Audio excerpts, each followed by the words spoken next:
Selamat datang di channel YouTube GPPS Palu. Kami berdoa, saudara diberkati lewat setiap video yang saudara tonton. Untuk mendapatkan notifikasi setiap kali kami mengupload video, silahkan tekan subscribe dan nyalakan tombol notifikasinya.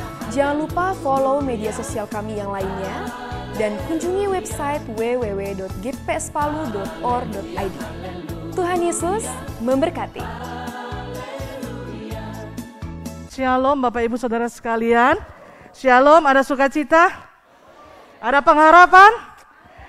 Saudara percaya bahwa Yesus Kristus adalah pengharapan kita? Dan Dia adalah sumber pengharapan? Amin, beri kemuliaan bagi Tuhan. Haleluya. Haleluya.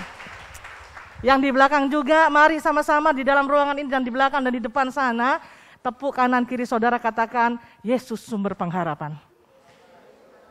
Haleluya. Kita sudah naikkan pujian tadi ya, Tuhan Kaulah pengharapanku. Haleluya. Tatap dulu kanan kirinya saudara, ya kan gitu. Entah suami istri atau mungkin teman, ya kan. Pastikan dari tatapan matanya itu yakin dan percaya Yesus adalah sumber pengharapan. Amin, puji Tuhan. Bapak Ibu saudara dikasih oleh Tuhan, pagi hari ini saya akan menyampaikan tema mengalir atau hanyut. Ya, orang sini bilang anyur ya. Seringkali saya terusik ya. Terusik kalau dalam kehidupan orang percaya, dia berkata, saya mengalir saja. Gitu ya. Ini bahasa rohani yang bagus, bahkan saya bisa katakan sangat bagus. Tapi seringkali di dalam perjalanan kehidupan saya juga di saat saya mendengar seseorang berkata, saya mengalir saja, itu ada yang betul-betul sangat relevan, tapi ada yang saya melihat itu hanya bahasa rohani. Ya. Yang tanpa disadari, terkadang saya merasa kasihan gitu ya. Karena kata mengalirnya itu sepertinya disertai dengan suatu iman, suatu keyakinan, suatu kepercayaan, dan suatu gaya hidup. Ya, dalam menjalani hidup baru orang percaya tersebut, bahwa betul-betul dia percaya kepada Tuhan. Tetapi kalau saya memperhatikan sekilas, karena kita nggak maha tahu, hanya Tuhan yang maha tahu. Kehidupan orang yang berkata, saya mengalir saja, itu ternyata hanya berbahasa rohani, tapi sebetulnya dia sudah apatis. Iya, dia sudah apatis, dia hidup tanpa tujuan, tapi supaya kelihatannya rohani, dia berkata mengalir saja. Iya, nanti akan jadi pujian, mengalir bersamamu, asik gitu ya, apalagi goyang ke kanan, ke kiri gitu kan. Mengalir bersama Tuhan itu luar biasa. Setiap kita yang punya pengalaman iman bersama dengan Yesus, mengalir bersama dengan Tuhan itu luar biasa saudara. Asal benar kita dalam menjalani hari-hari ini, ya tidak ada satupun kita yang akan mampu menjalani hari-hari ini tanpa Yesus. Amin. Dan kita bisa kuat karena kita mengalir bersama dengan Dia. Asal benar kita mengalir bersama dengan Dia. Kalau tidak, iblis yang selalu berkemenangan. Sedangkan Efesus 4 ayat 27 yang pernah saya khotbahkan beberapa waktu yang lalu. Jangan beri kesempatan kepada iblis. Seringkali sebagai orang percaya, kita berusaha menutup celah sedemikian rupa dalam keseharian hidup kita. Tapi lewat bahasa rohani ini, seringkali kita tetap merasa kita ada di dalam kehendak Tuhan. Tapi tanpa kita sadari, iblis sudah tertawa terkekeh-kekeh. Kenapa?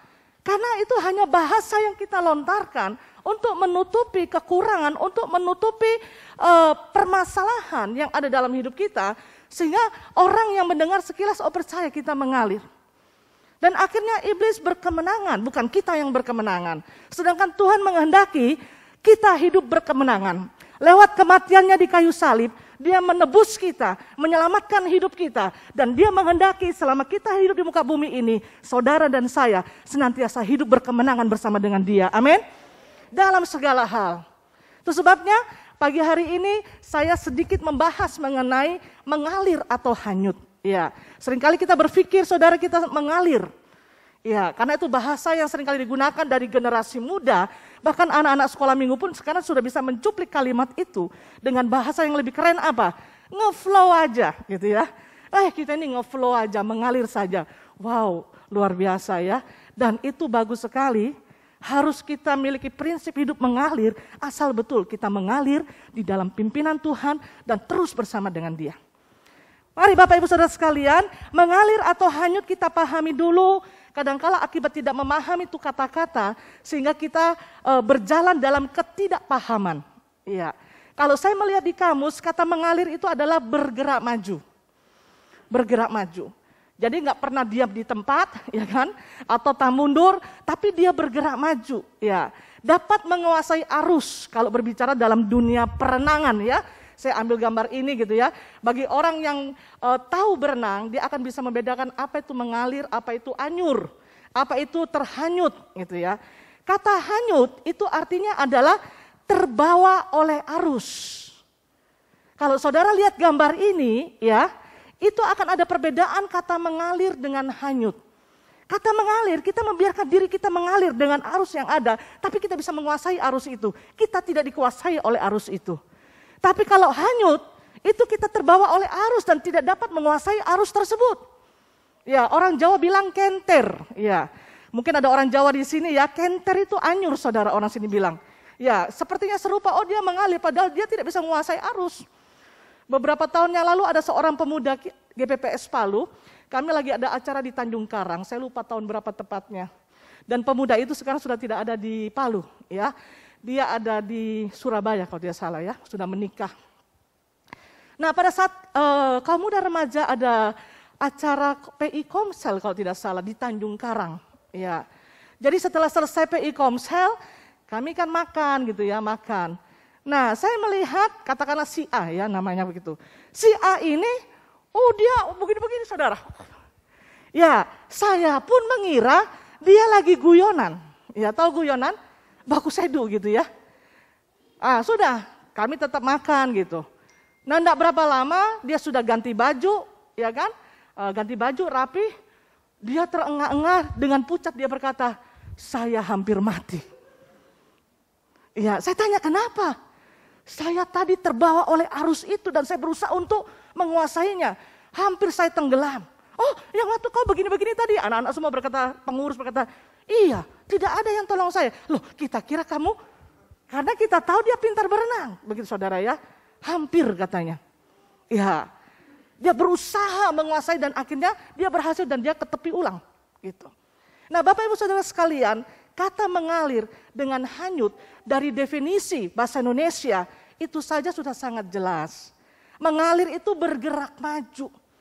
Ada suatu pergerakan dan dia ada suatu tindakan dan dia bisa mengatasi segala sesuatunya, melawan segala sesuatunya untuk dia terus bergerak maju. Itu mengalir. Ya. Hanyut itu terbawa oleh arus. Ya, dia nggak tahu mau dibawa kemana karena arus yang membawa dia. Ya, jadi inilah perbedaannya. Mari kita baca sama-sama ayat Ibrani 6 ayat 19. Saya bantu dengan slide yang ada, saudara bisa buka di gadget saudara. Saudara bisa baca sama-sama saya di slide yang ada. Mari baca sama-sama. Demikian bunyi firman Tuhan. Pengharapan itu adalah sau yang kuat dan aman bagi jiwa kita yang telah dilabuhkan sampai ke belakang tabir. Saya kasih huruf besar karena kunci perbedaan mengalir dan hanyut itu ada di kata pengharapan.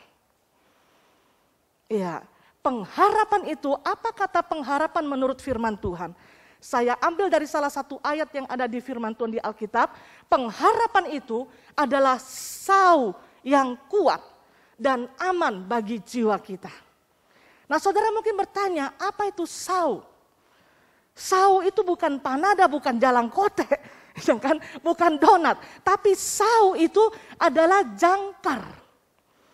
Kalau terjemahan dari KBBI, sau itu adalah alat berkait dari besi yang berat gitu ya. Sehingga itu seringkali digunakan oleh kapal. Ya kalau kita istilahkan adalah jangkar.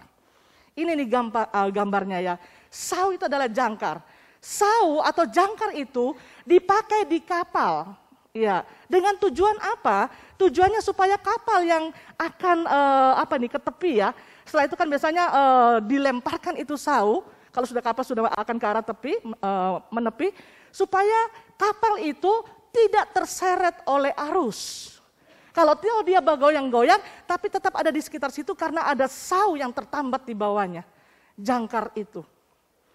Nah, firman Tuhan sangat jelas mengatakan pengharapan adalah sau yang kuat bagi jiwa kita. Aman, bukan cuma kuat saudara, kuat dan aman. Ya, bukan cuma kuat, kuat dan aman bagi jiwa kita. Kehidupan ini pada umumnya kapal itu pasti akan ada jangkarnya saudara ya, ada saunya. Kehidupan yang tidak punya pengharapan itu ibarat kapal yang tidak punya jangkar. Ya, saudara bisa bayangkan di saat kapal mulai menepi dan dia nggak pasang jangkar. Ya, begitu ada suatu arus atau gelombang dia akan keseret lama-lama akan jauh dari tepi atau daratan itu. Kapal tanpa jangkar akan hanyut. Kapal tanpa jangkar akan hanyut. Jadi sangat sederhana pemahamannya. Kehidupan tanpa pengharapan akan hanyut. Kenapa? Karena diseret oleh arus. Ya, pahami kembali kata hanyut. Hanyut itu berarti terbawa oleh arus. Ya, terbawa oleh arus. Tidak dapat menguasai arus. Itu orang yang sedang hanyut. Nah, sekarang dalam aplikasi hidup kita, arus apa yang seringkali menyeret kehidupan kita? Sehingga kita keluar daripada pengharapan. Dan itu akan mengganggu iman percaya kita kepada Tuhan. Arus apa saudara? Arus zona nyaman, yaitu kemapanan. Dan arus zona pergumulan, yaitu kegagalan, keterpurukan dalam hidup. Setiap kita akan masuk dalam dua zona ini. Dan pasti pernah mengalami dua zona ini. Bahkan sementara saudara saat ini bersama saya dengan hadir dalam ibadah ini, kita sedang berada di zona mana? Zona nyaman, kemapanan, zona pergumulan yang membuat kita merasa terpuruk. Ya, tidak ada satupun yang tahu, bahkan kanan kiri saudara pada saat mengatakan, Yesus sumber pengharapan. Saudara hanya senyum, padahal hati menangis karena sedang dalam keterpurukan. Kita perhatikan Bapak Ibu Saudara sekalian, diseret oleh arus zona nyaman, diseret oleh arus zona kemapanan. Ya. Orang di saat kerinduannya, harapannya udah tercapai, seringkali dia sudah merasa nyaman. Kalau dulu berpengharapan untuk bisa dapat pendamping hidup. Setelah menikah, menjalani bulan madu, menjalani tahun pertama, tahun kedua, wow sepertinya apa yang saya harapkan ini sudah saya capai.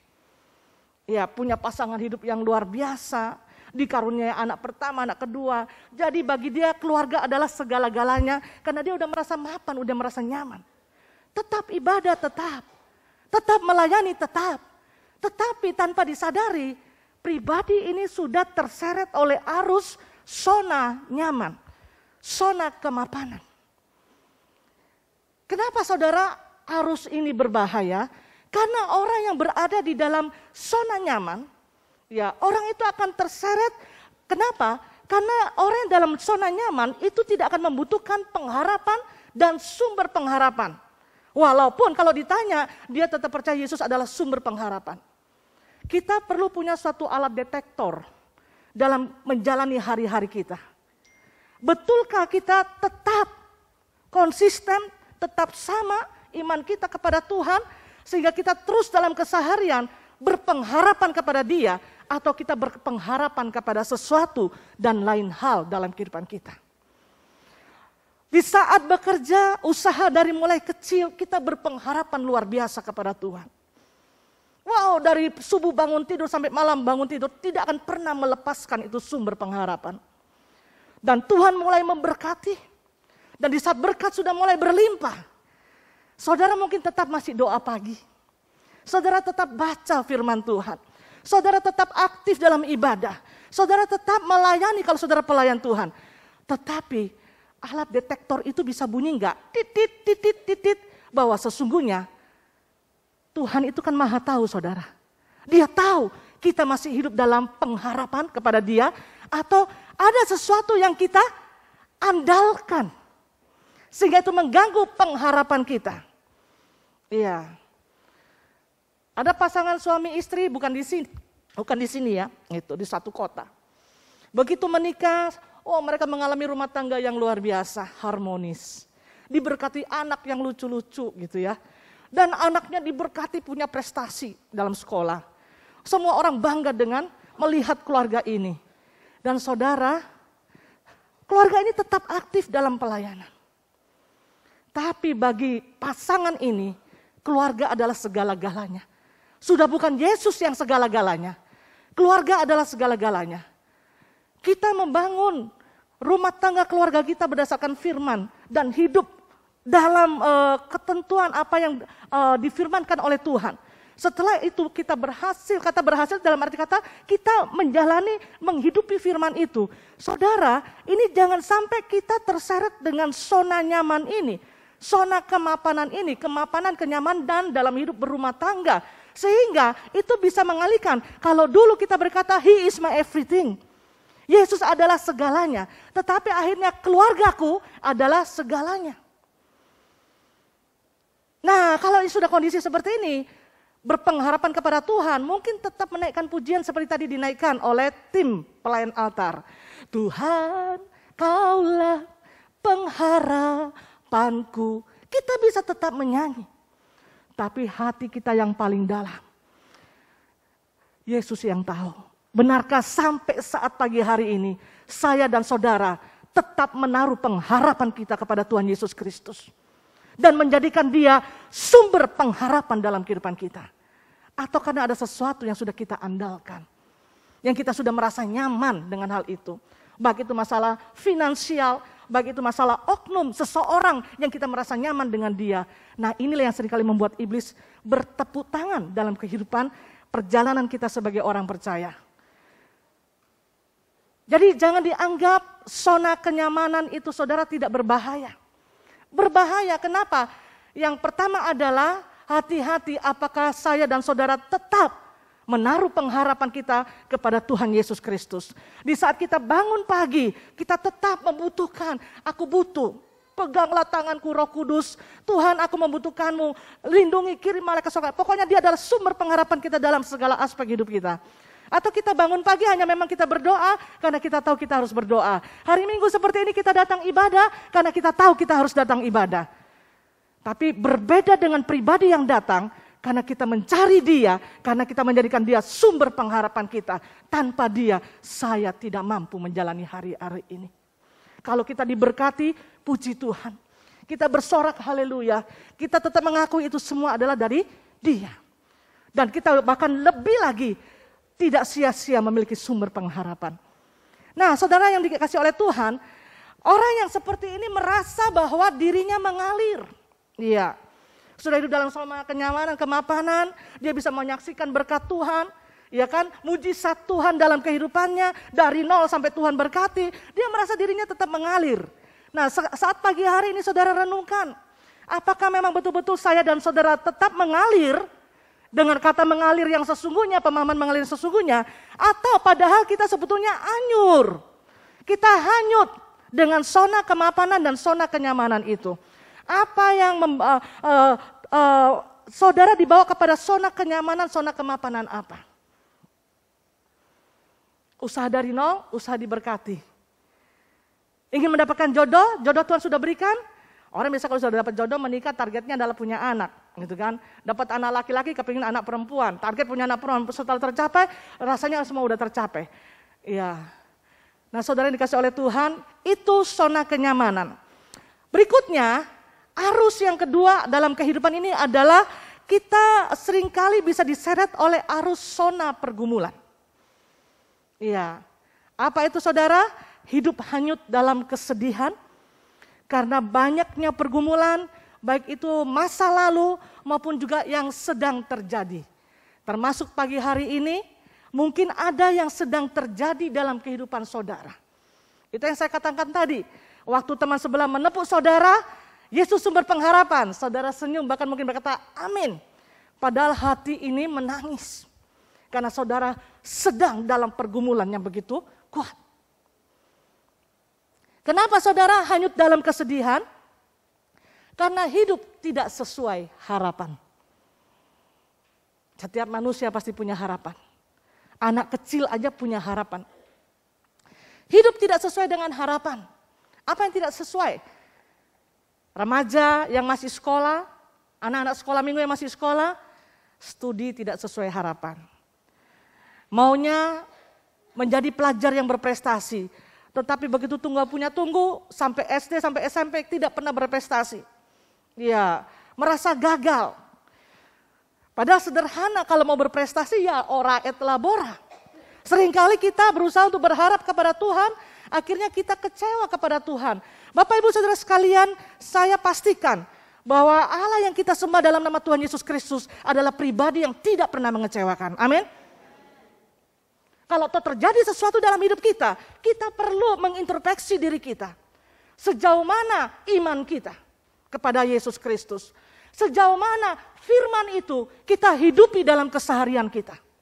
Karena firman Tuhan itu ya dan amin. Usia saya hampir 50 tahun. Dalam 50 tahun menjalani hidup di dalam Kristus, saya mengatakan firman Tuhan itu ya dan amin. Janji Tuhan itu ya dan amin. Dan dia adalah pribadi yang setia. Nah, saudara yang dikasih oleh Tuhan, kalau studi ingin berhasil, ya harus disertai dengan usaha untuk belajar. Tidak salah BIM langsung masuk di sini. Atau teman saya pernah berkata, bakar itu buku paket, bakar dan rendam di air, minum airnya setelah itu jadi pintar. Ya itu ajaran sesat itu. Ya kan gitu. Ada usaha. Ya kan?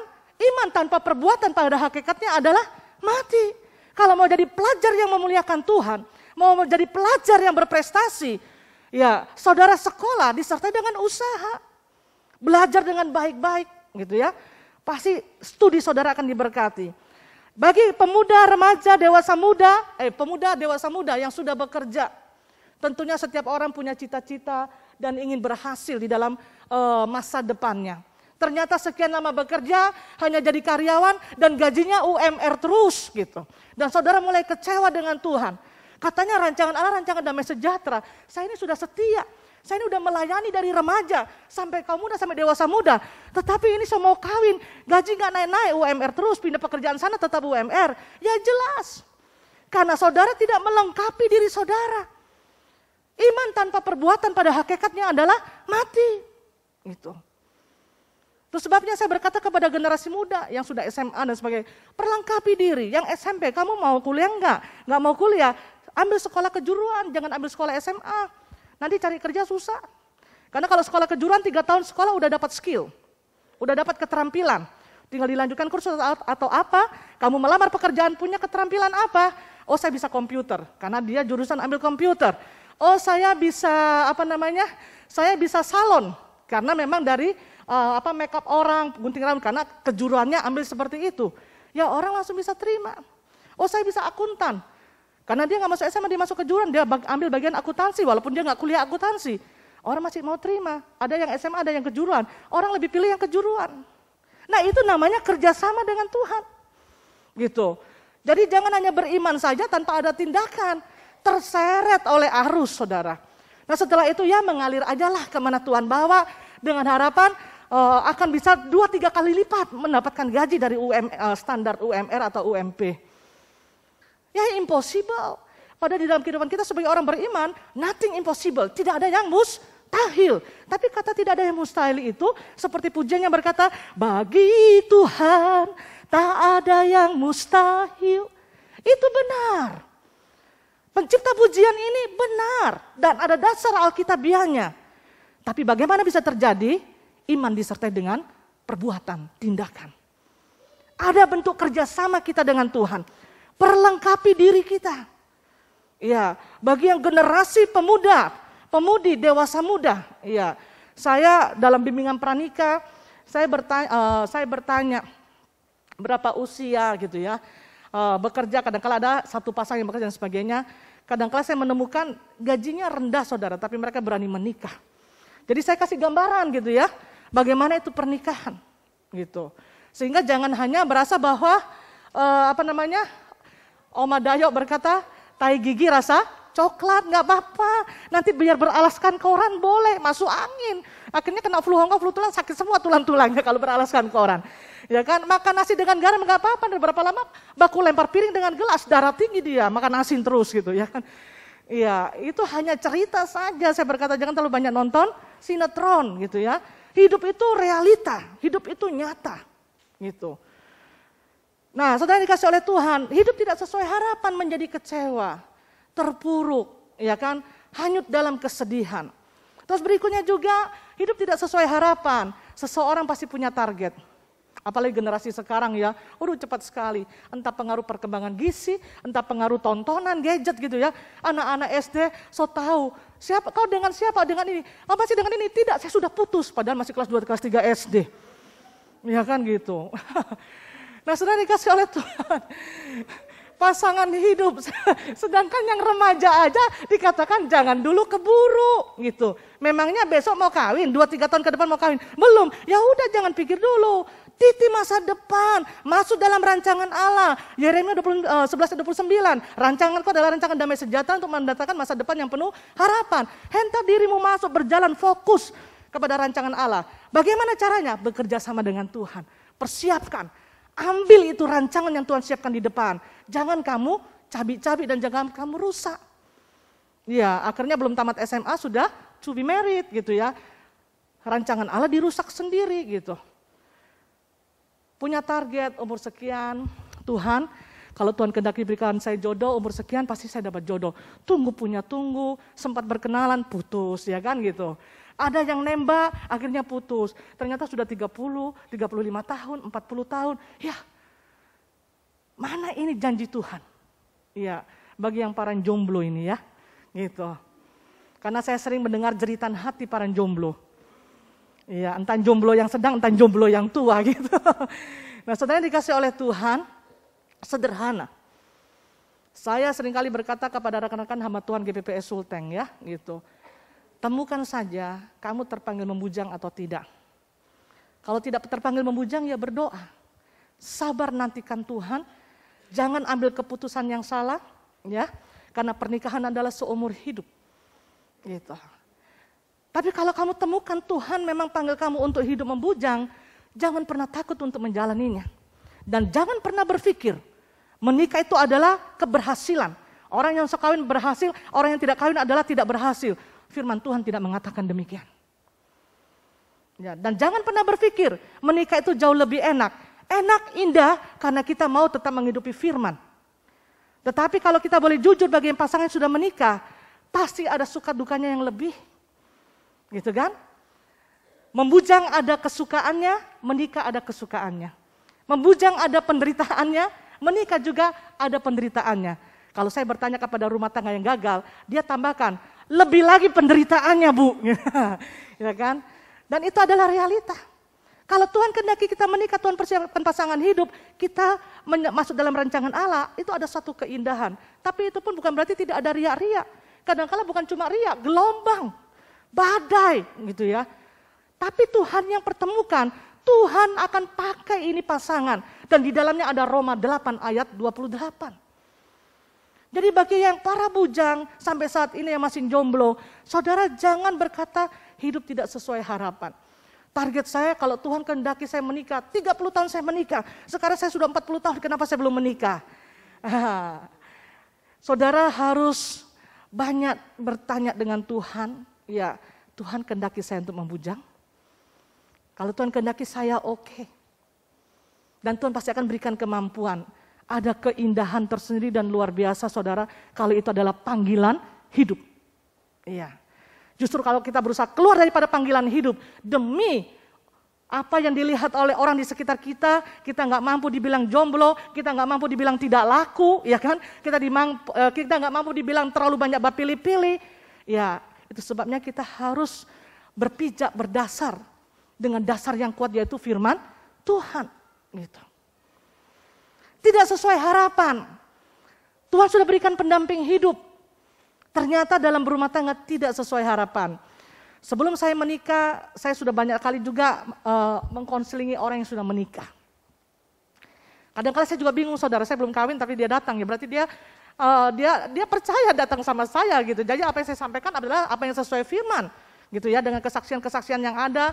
Kadang-kala juga pengalaman daripada saya pribadi dengan pernikahan orang tua saya gitu. Setelah saya menikah juga konseling-konseling pernikahan. Nah saudara, ternyata setiap orang itu punya dambaan, punya harapan dalam pernikahannya. Ternyata nggak sesuai apa yang diharapkan. Si suami merasa istrinya nggak sesuai harapannya. Si istri merasa suaminya nggak sesuai harapannya. Oh dia sekarang berubah dan sebagainya. Intinya dia merasa pernikahan tidak sesuai harapan. Hidup nggak ada yang sempurna.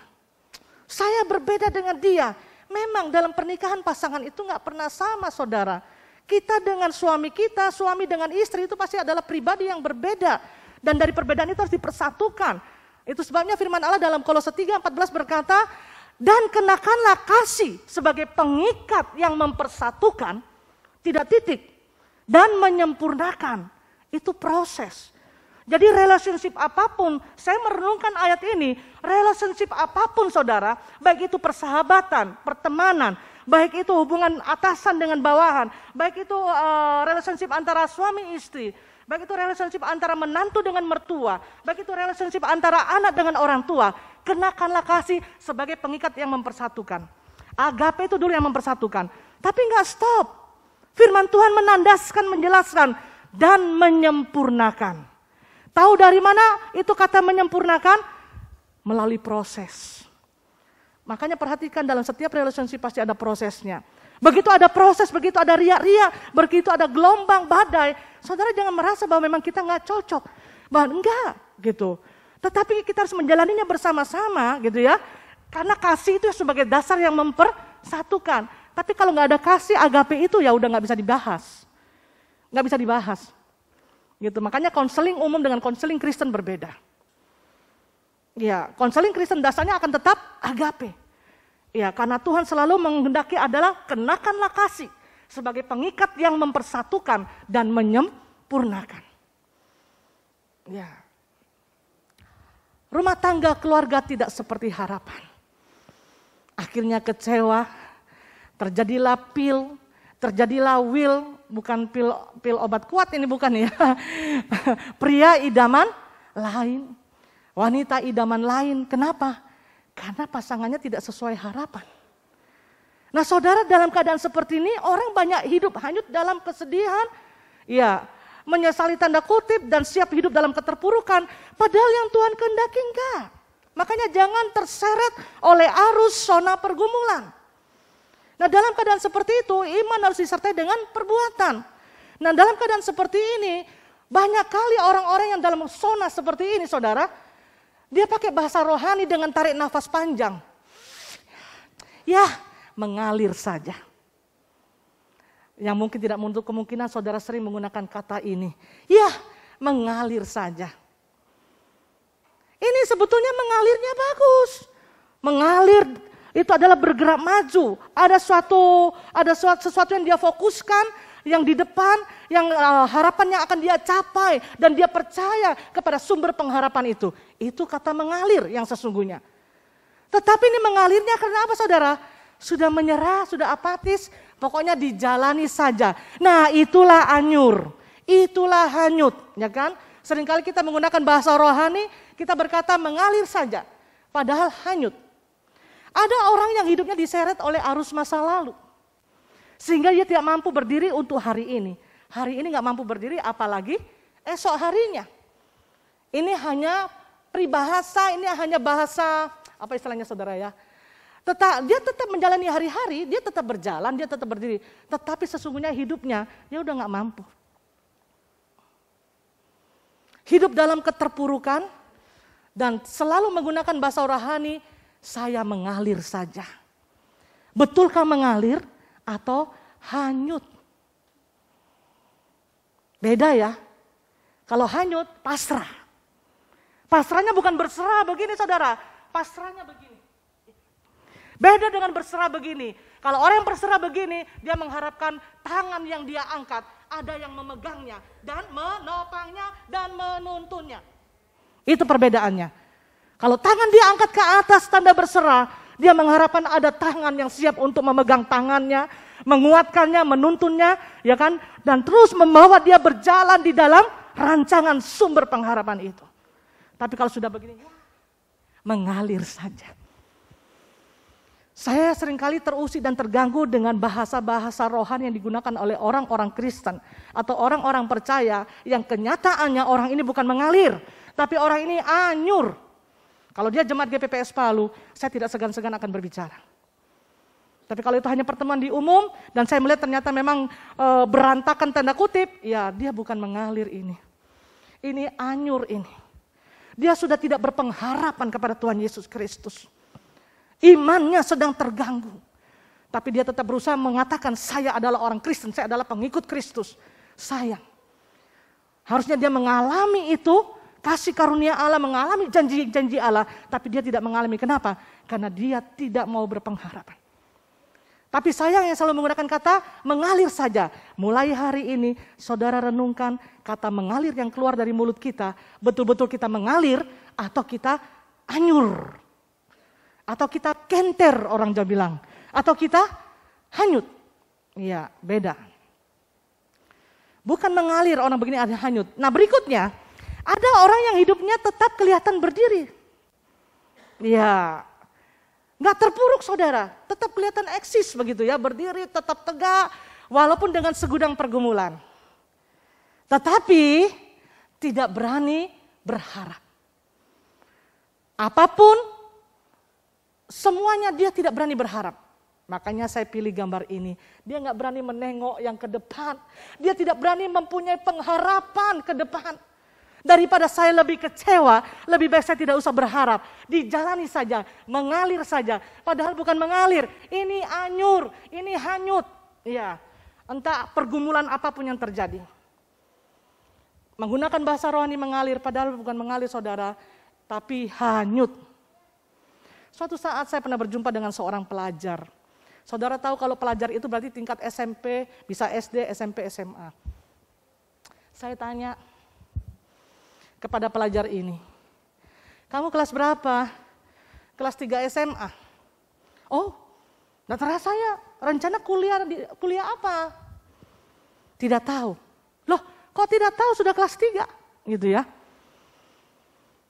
Kalau remaja GPPS Palu saya selalu tekankan, dari kelas 2, kelas 1 SMA sudah mulai berpikir mau kemana. Ya kan, mau kuliah jurusan apa? Tidak mau kuliah kursus apa?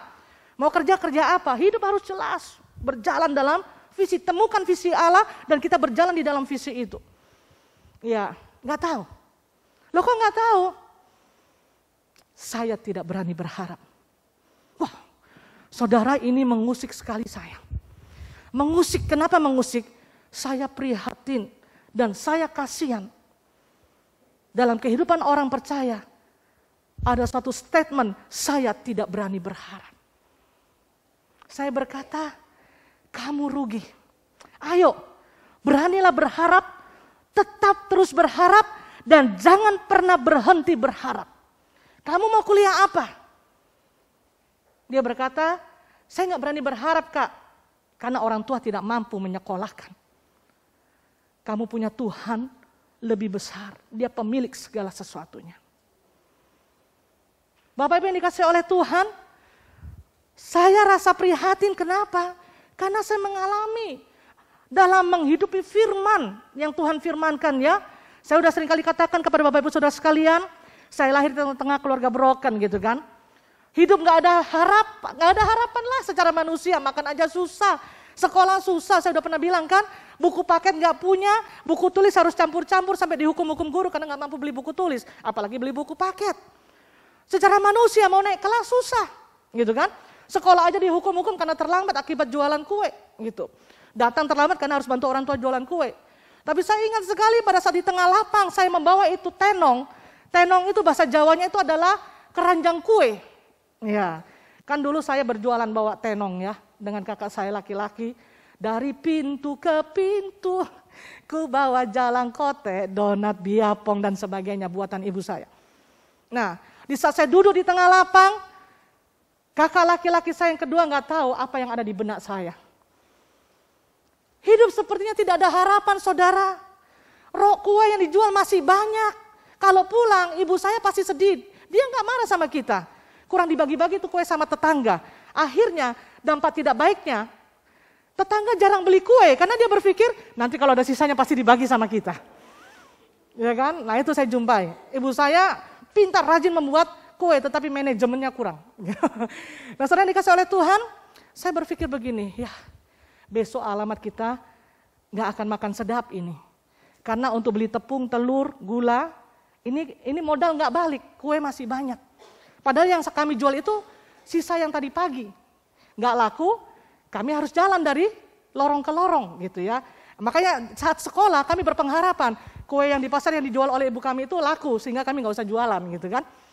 Nah saudara dikasih oleh Tuhan, tapi saat itu saya berkata kepada Tuhan, Tuhan walaupun orang tuaku sulit untuk menyekolahkan, dan saya sudah alami sulit itu sekolah, jalan jauh gitu ya. Tapi saya percaya Tuhan, saya akan bisa sarjana. Saya tidak pernah berhenti berharap. Saya tidak pernah berhenti berharap. Walaupun secara manusia kasat mata impossible, mimpi seperti pung merindukan bulan. Tamat SD aja udah syukur-syukur, ya kan? Kalau secara dunia saudara mau berharap SMP nggak berani, apalagi mau berharap SMA, apalagi mau berharap sarjana. Saya berkata, saya akan sarjana Tuhan. Lihat pesawat terbang, impossible akan bakal naik pesawat. Saya akan terbang ke luar negeri Tuhan. Saya akan naik itu pesawat suatu saat. Lewat itu rumahnya orang yang ada mobil. Suatu saat saya akan punya mobil Tuhan. Iya, karena saya percaya segala sesuatu indah pada waktunya. Entah kapan. Saya terus tidak pernah berhenti berharap. Sampai sekarang menjelang umur 50 tahun. Saya tidak pernah berhenti berharap. Dan tidak pernah menjadi kecewa di dalam Tuhan. Waktu saya SD, hati saya menangis. Air mata saya meleleh. Setiap kali melihat teman saya diantar oleh ayahnya, dijemput oleh ayahnya, saya lihat dengan mata kepala, papanya kasih keluar dompet, dikasih uang jajan. Saya nggak pernah mengalami itu dari ayah saya. Ada harapan saya, Tuhan saya rindu, suatu saat papaku akan antar saya ke sekolah, saya bisa tunjukkan kepada temanku, ada papaku Sampai ayah saya meninggal, itu tidak pernah terjadi. Tapi saya tidak pernah menjadi kecewa. Saya berharap bagaimana saya bisa menikmati keluarga yang harmonis. Karena ayah dan ibu saya seperti Tom and Jerry. Ya kan? Aman 1-2 hari, setelah itu tidak aman saudara. Bahkan tetangga ikut keluar karena ribut berantem gitu ya. Kalau sudah begitu kami anak-anak itu malu begitu. Mau ke gereja aja rasanya malu. Mau nenteng Alkitab malu. Tapi saya bersyukur saya punya kakak pertama itu sangat memberkati kami. Dia berkata, tidak usah kamu malu. Yang melakukan bukan kita, tetap bawa Alkitab, kita pergi gereja. Karena kan kalau pergi gereja, rumah kami waktu itu kan masuk lorong gitu ya, kayak lorong singgani begitu. Itu kita bawa Alkitab kan kelihatan, bapak mamanya habis berantem itu anaknya bembeng Alkitab gitu ya. Tapi saya bersyukur kakak pertama saya dipakai untuk menguatkan iman kami adik-adiknya. Ya kan gitu. Kita tetap doain mama dengan papa. Saya berdoa dari kecil. Saya nggak pernah menikmati keluarga saya harmonis. Sampai saya SMA, Tuhan panggil saya jadi hamba Tuhan full time. Saya tinggalkan keluarga. Saya terus berdoa, saudara, pagi, siang, malam dalam doa dan puasa. Tuhan berikan pertobatan kepada ayah saya. Persatukan kembali ibu saya. Bukan tambah bersatu, saya pergi sekolah Alkitab, ayah dan ibu saya pisah. Bukan pisah cerai resmi, hanya pisah seperti itu saja. Tahun 2004 ayah saya meninggal. Saya belum menikmati keharmonisan keluarga. Ayah dan ibu saya belum bersatu. Tapi saya tidak menjadi kecewa. Karena saya merasa dia adalah sumber pengharapanku. Pokoknya aku berseru kepada dia, tetap saya menaruh pengharapan kepada dia. Tidak terjawab pun, saya tetap mengatakan, Yesus Engkau adalah Allah yang baik. Sungguh baik dan sangat baik. Tapi saya bersyukur di detik-detik akhir, ayah saya sebelum anfal jantung yang terakhir sempat dilayani. Saya mengharapkan bagaimana bisa merayakan ulang tahun sebagai anak. Hanya ibu saya yang merayakan ulang tahun. Dengan dana yang terbatas, dia kasih saya rayakan ulang tahun. Saya itu lahir tanggal 5 November, saudara. Tapi akte kelahiran saya 15 November. Jadi waktu kecil biasanya saya ulang tahun 2 kali. 5 November dengan 15 November. Jadi sampai sekarang sesuai data saya harus 15 November. Ibu saya berkata, salah waktu ditulis itu di akte kelahiran, tapi mama mau ke pencatatan sipil, repot lagi, rempong lagi katanya. Udah biar aja lah, pokoknya kamu tahu 5 November lahirmu. Nanti ulang tahunnya 2 kali diulang tahun nih. 5 November ulang tahun, 15 November ulang tahun juga. Nah saudara yang dikasih oleh Tuhan, gak pernah terjadi itu pada saat itu. Tapi mujizat terjadi. Menjelang saya usia 17 tahun, ayah saya itu yang seorang penjudi, gak pernah pusing dengan keluarganya. Dia beri uang sama ibu saya. Saya kan dipanggil King di rumah ya gitu. Itu King mau ulang tahun 17 tahun itu. Rayakan, dia kasih uang sama ibu saya, undang teman-teman gerejanya. Saya menangis. Dalam hati saya, ayah saya yang seorang penjudi yang cuek, dia masih tahu juga anak perempuan 17 tahun harus dirayakan.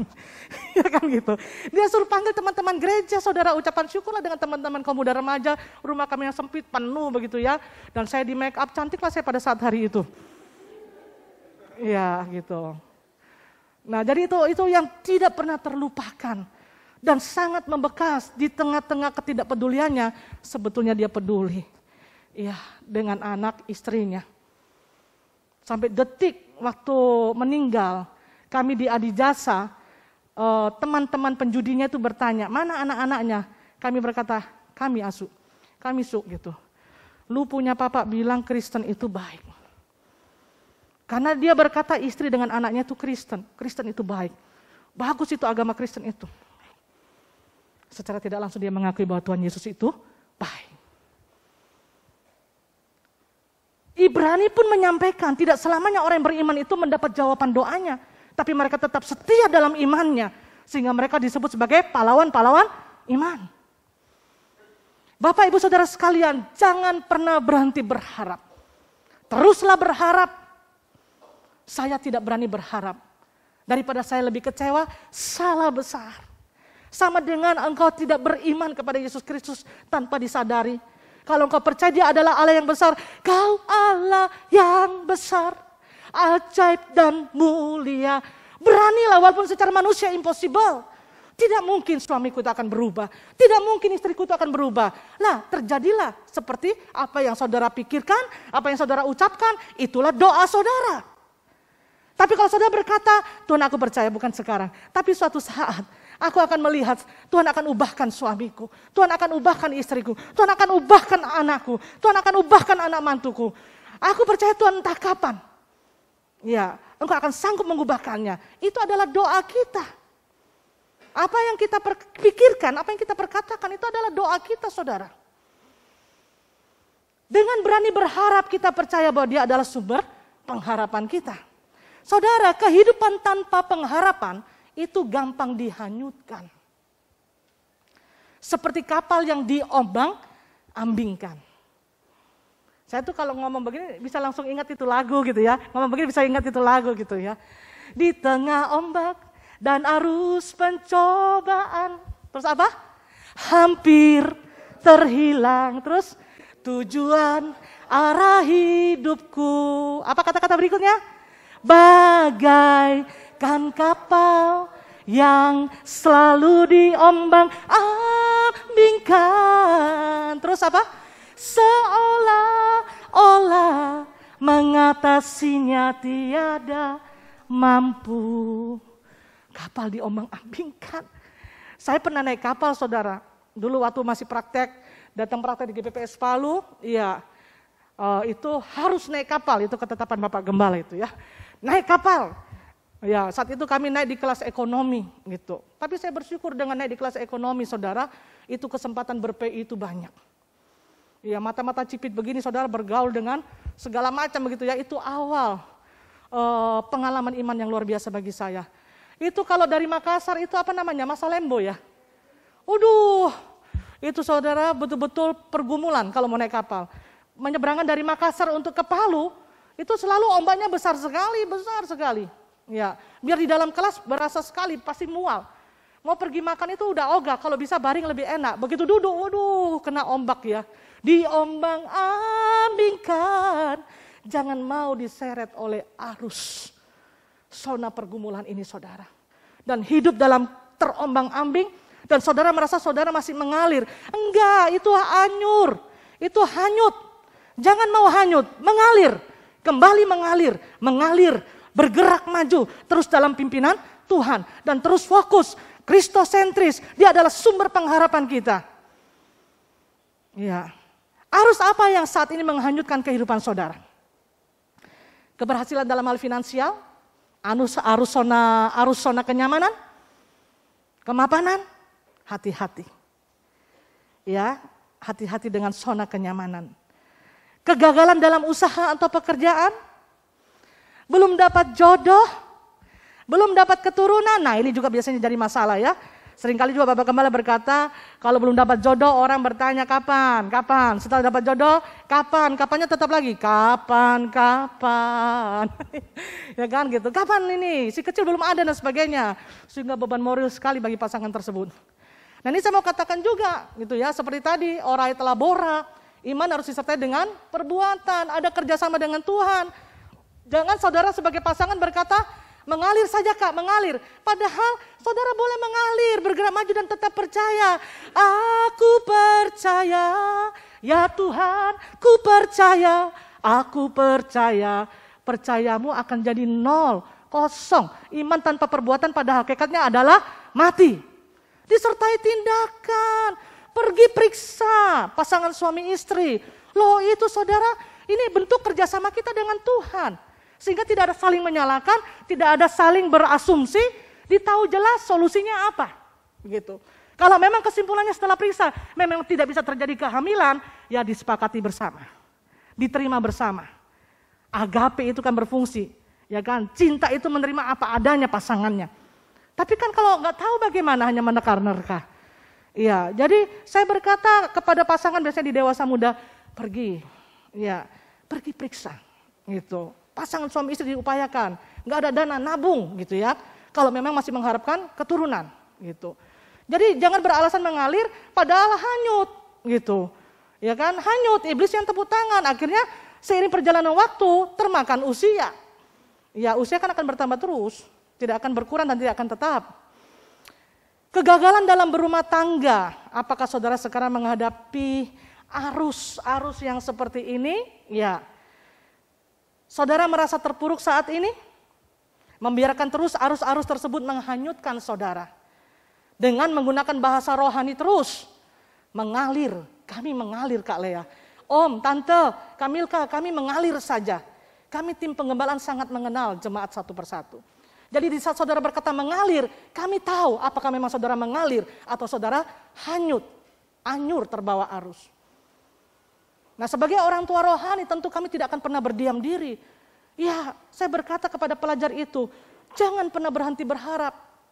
Kamu percaya nggak bahwa Tuhan adalah Allah yang besar? Dia pencipta segala sesuatunya, dia menciptakan kamu. Kamu percaya nggak dia punya rancangan Allah dalam hidup kamu? Percayakah? Jangan berhenti berharap. Kalau kau tengok orang tuamu kau berhenti berharap, berarti imanmu adalah kepada orang tuamu. Harapanmu kepada orang tuamu, harapanmu kepada Tuhan. Saya cerita saudara, gitu ya. Impossible yang tadi. Selesai tamat SMA, saya ada di GPPS Palu setelah sekolah Alkitab. Saya tahu, saya ingin sarjana. Ya, saya simpan, saya tabung berkat-berkat saya ambil kuliah jarak jauh untuk sekolah teologi S1. Saya sengaja ambil jarak jauh karena saya nggak mau tinggal di asrama. Waktu di asrama 4 tahun bagi saya di ladang Tuhan sudah menghasilkan banyak. Saya sempat kuliah di Harvest, saudara, berhenti 6 bulan. Nggak mampu nyicil. Saya sudah ada pelayanan di GPPS Palu saat itu. Nggak mampu nyicil. Ya, saya berhenti. Tapi saya berkata Tuhan, saya berhenti 6 bulan. Kan 6 bulan nggak kirim, nggak ada materi dikirim. Gitu ya. Tapi saya percaya Tuhan yang taruhkan visi ini, saya pasti akan selesai S1. Saya selesai. Saya kebut sebelum waktunya, saya selesai. Saya ingin S2. Karena dari kecil saya berkata saya akan sampai S2.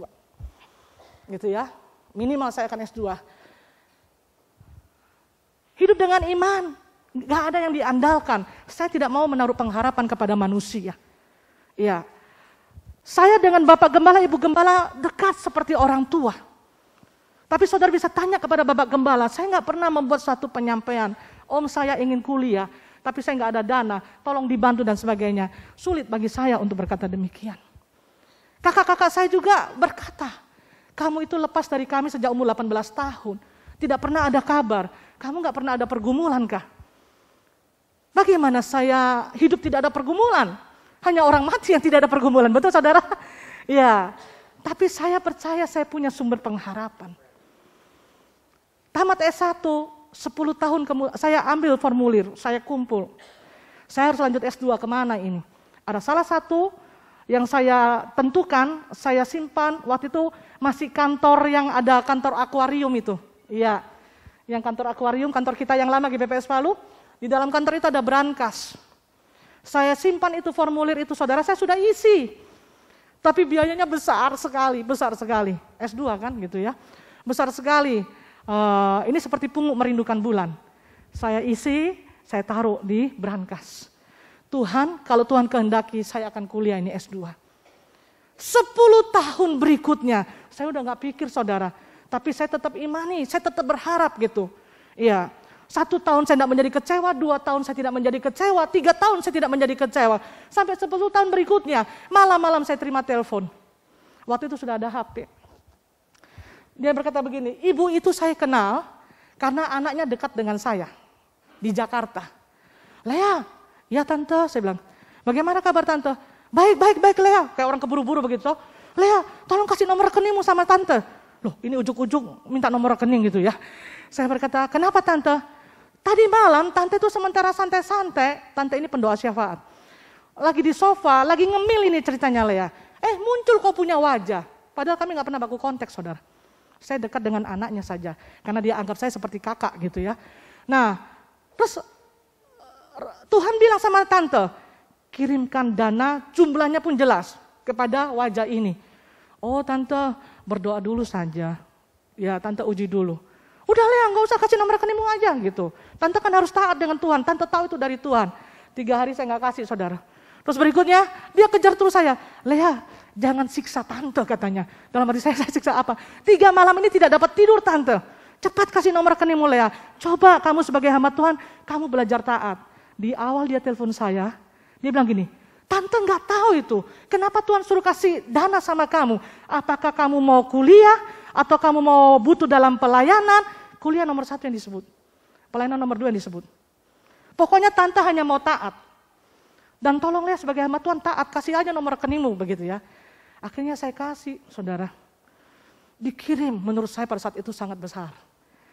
Waktu tante itu berkata, apakah kamu punya kebutuhan untuk kuliah? Saya gak pernah ngomong dengan dia. Dia gak pernah tahu tentang perkuliahan saya. Dia hanya tahu saya hamba Tuhan, saya pelayanan. Atau kamu butuh dalam pelayanan begitu kan. Saya tahu saatnya saya harus kuliah. Walaupun yang dia kasih itu adalah baru awal, ya baru awal, kan kuliahnya besar gitu. Saya segera ambil itu formulir di brankas, saya baca ulang, saya harus tip X karena tahunnya udah berbeda. Ya kan, tahun yang saya tulis pada saat itu udah berbeda. Saya kirim. Lanjutlah saya selesai S2. Saya berkata kepada pelajar ini, saya tidak pernah berhenti memiliki pengharapan. Karena itu bukti iman saya percaya. Tuhan Yesus itu baik, sungguh baik dan sangat baik. Dia adalah Allah yang setia. Dia adalah Allah yang tidak pernah lalai menepati janjinya. Walaupun gak tahu kita kapan. Bisa 10 tahun, bisa 17 tahun, ya kan? 17 tahun saya berdoa, ayah saya baru terketuk untuk bisa membuatkan anaknya ulang tahun. Walaupun gak ada hukum wajib sih ya, tapi adalah rasa bangganya sebagai anak. Saya masih punya papa yang bisa ingat saya, begitu. Nah saudara dikasih oleh Tuhan, mari. Ayo bangkit. Di mana saudara duduk saat ini, beranilah berharap kepada Allah. Teruslah berharap kepada Allah. Jangan pernah berhenti berharap kepada Tuhan. Walaupun sekelilingmu, seperti lagu berkata, saat ku tak melihat jalanmu, saat ku tak mengerti rencanamu. Sepertinya impossible. Tapi saudara harus perkatakan, apa yang kita katakan itulah doa kita. Nothing impossible. Tidak ada yang mustahil bagi Tuhan. Iya. Jangan pernah berhenti berharap. Roma 15 ayat 13 mengatakan Allah itu adalah sumber segala pengharapan. Sumbernya saudara, jangan berharap kepada yang lain. Kalau anak jangan berharap kepada orang tua. Orang tua itu adalah alat yang Tuhan pakai. Ya, pribadi yang Tuhan pakai. Tapi sumbernya itu adalah Allah sendiri yang di dalam nama Tuhan Yesus Kristus yang kita sembah. Kenapa saya berkata jangan pernah berhenti berharap. Perhatikan nih bunyi di Mazmur 33 ayat 18, dikatakan begini. Mata Tuhan tertuju kepada mereka yang berharap akan kasih setianya. Jadi sederhana kita memahami ini saudara ya. Mata Tuhan tertuju mata Tuhan. Ini enak sekali ya. Kalau Tuhan itu matanya bisa tertuju kepada kita kan luar biasa. Itu tentu harapan kita semua. Bagaimana supaya mata Tuhan itu tertuju kepada kita? teruslah berharap. Karena firman Tuhan yang mengatakan, mata Tuhan tertuju kepada mereka yang berharap akan kasih dan setianya. Berharap akan kasihnya, tidak pernah meragukan kasih Tuhan. Tiada berkesudahan kasih dan setianya, ya kan? Selalu baru rahmat-Mu bagiku.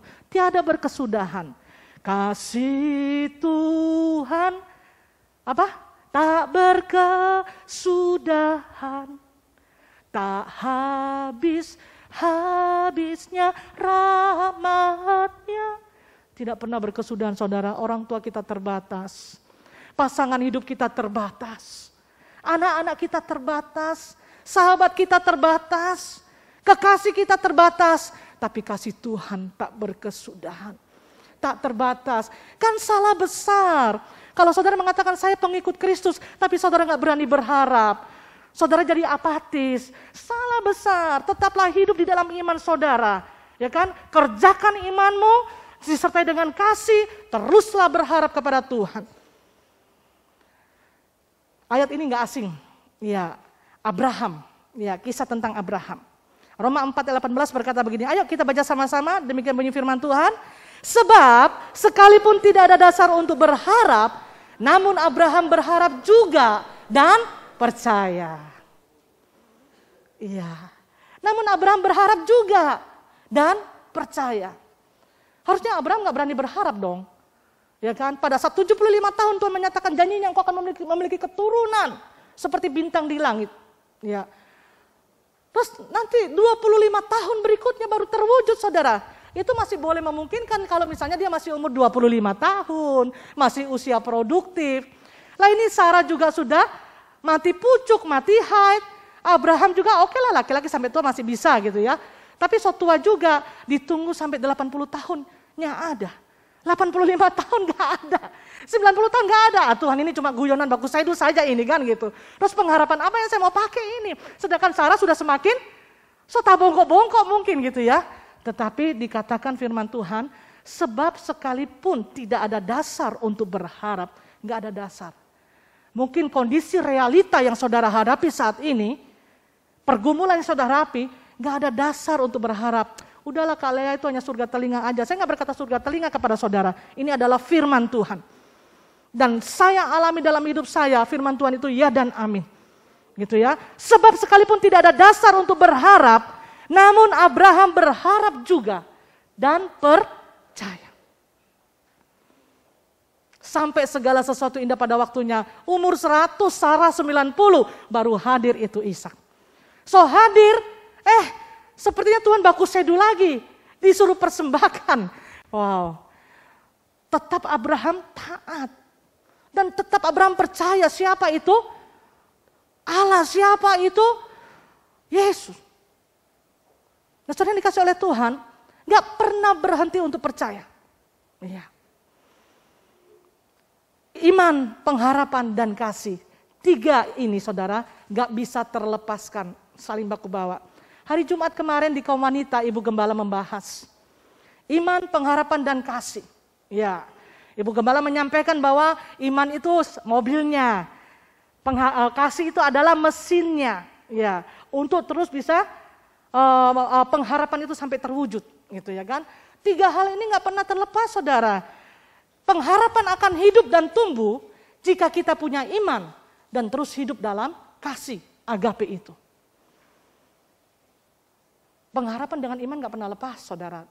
Kasih juga gak pernah lepas 3 hal ini.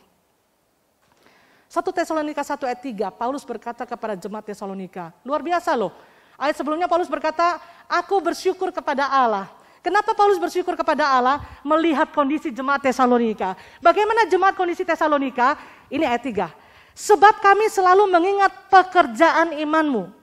Jemaat Tesalonika melakukan pekerjaan iman, terus hidup dalam iman. Usaha kasihmu, kasih secara vertikal dan kasih secara horizontal. Dan ketekunan pengharapanmu. Pengharapan itu dibutuhkan ketekunan, saudara. Jadi jangan pernah berhenti. Orang yang berhenti itu tidak tekun. Orang yang tidak tekun tidak akan pernah berhasil dalam segala aspek hidup apapun. Ya kan? Tekun, ya. Dan ketekunan pengharapanmu kepada Tuhan kita Yesus Kristus di hadapan Allah dan Bapa kita. Mari Bapak Ibu Saudara sekalian, terus mengalir dengan pemahaman mengalir yang sesungguhnya. Bukan mengalir karena kita hanya mau berbahasa rohani, tapi sesungguhnya kita sudah anyur, karena kita mungkin dalam zona kemapanan, dalam zona keterpurukan. Ya, zona kemapanan apa?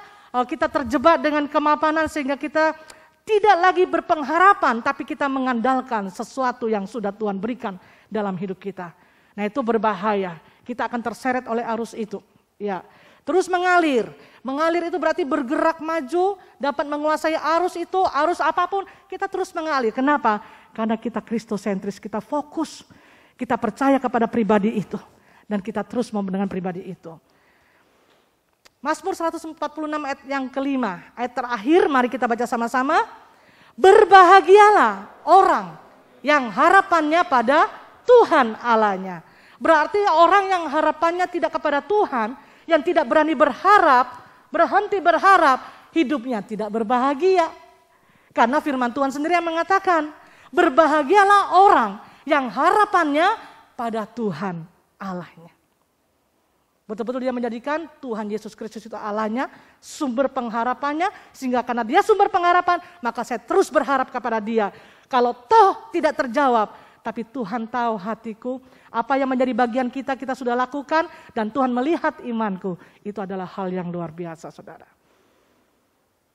Apa yang akan kita alami kalau kita berani terus berharap dan menaruh pengharapan kepada sumber pengharapan? 1 Korintus 2 ayat 9. Baca sama-sama, 1, 2, 3.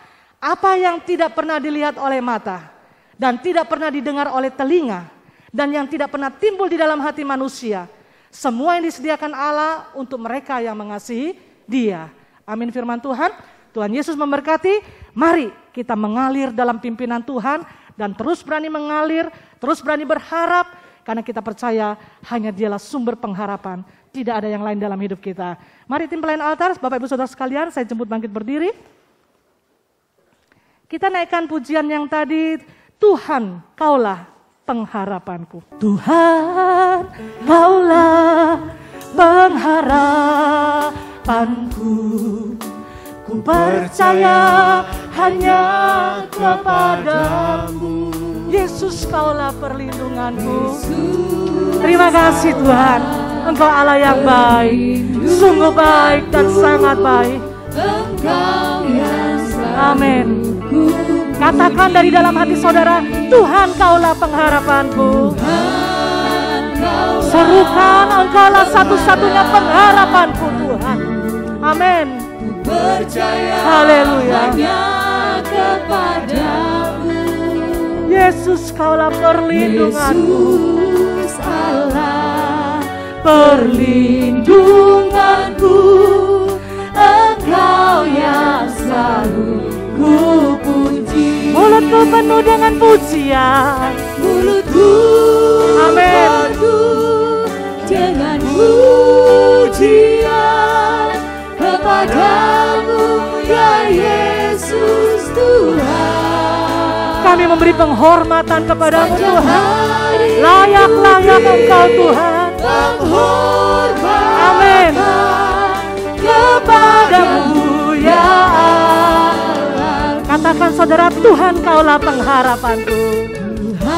Amin. Kaulah pengharapanku. Ku percaya hanya kepadamu. Yesus, Engkaulah Allah perlindunganku. Yesus, amin. Allah perlindunganku. Terima kasih Tuhan.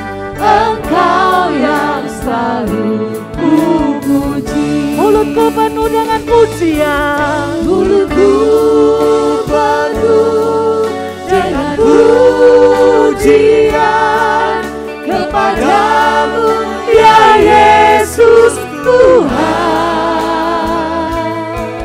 Sepanjang hari ku beri penghormatan kepadamu ya Allah. Katakan sekali lagi, mulutku penuh dengan pujian. Saya kembalikan kepada Bapak Gembala. Mulutku penuh dengan pujian kepadamu ya Yesus Tuhan.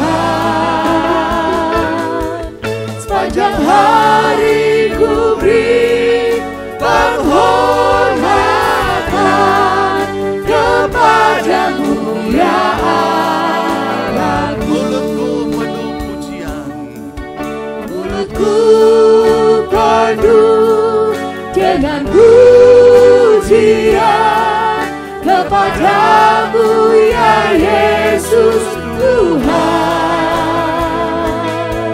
Sepanjang hari ku beri penghormatan kepadamu ya Allah, Kepadamu ya Allah, kepadamu ya Allahku.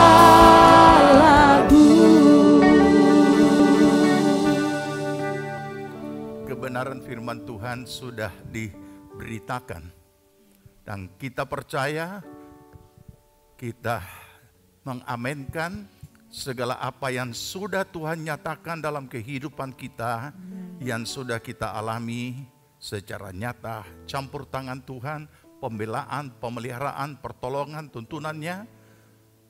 Nah, mari kita berdoa. Saudara yang sakit, taruh tangan di tempat yang sakit.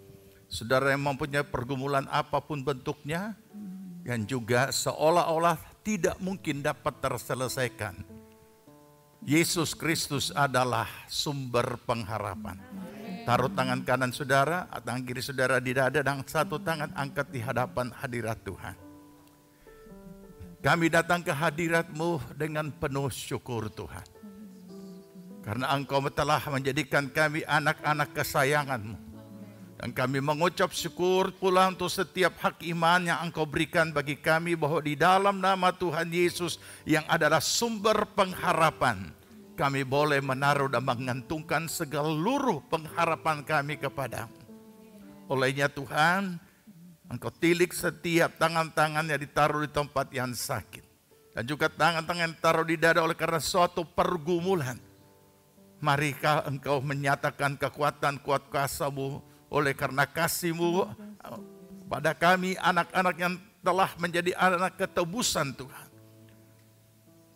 Jamah setiap pribadi dan setiap yang sakit di dalam nama Tuhan Yesus Kristus. Apapun bentuk penyakitan dari manapun asalnya, dalam nama Tuhan Yesus kami ikat, patahkan, hancurkan, dan kami tolak keluar, tinggalkan setiap tubuh yang sakit. Dalam nama Tuhan Yesus Kristus, Engkau tidak berhak atas tubuh kami, karena kami telah ditebus dengan darah Tuhan Yesus yang berkuasa, dan oleh bilurnya kami telah sembuh. Amen. Dalam nama Tuhan Yesus. Amen. Dalam nama Yesus. Terima kasih Tuhan.